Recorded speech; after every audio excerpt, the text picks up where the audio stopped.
bago ka bumili ng aircon, check mo muna to. Meron kang aircon, tapos malakas ang konsumo sa kuryente, baka mali lang ang temperature settings mo. Kaya i-check mo muna to.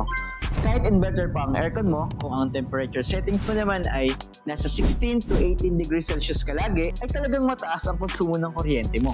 Dito sa Pilipinas, ang tamang settings natin ay 24 degrees Celsius up to 26 degrees Celsius lang. Diyan ka makakatipid. Pero malamig pa rin ang kwarto mo.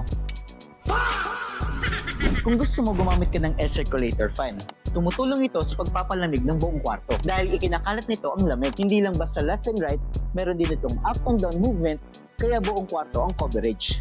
At huwag kalimutan gamitin ng sleep mode dahil automatic itong nakakatipid habang tulog ka. Paano siya gumagana? Pag in-on mo ang sleep mode, unti-unting tataas ang temperature ng 1 degree Celsius kada oras. For example, start tayo sa 24 degrees Celsius. After 1 hour, 25 degrees Celsius. And after 2 hours, magiging 26 degrees Celsius. Take note, kasi habang natutulog ang tao, bumababa ang temperature natin. Kaya hindi natin kailangan ng sobrang lamig. Bakit siya nakakatipid? Hindi todo ang trabaho ng compressor buong gabi. Less konsumo na sa kuryente, hindi ka pa magigising ng sobrang lamig.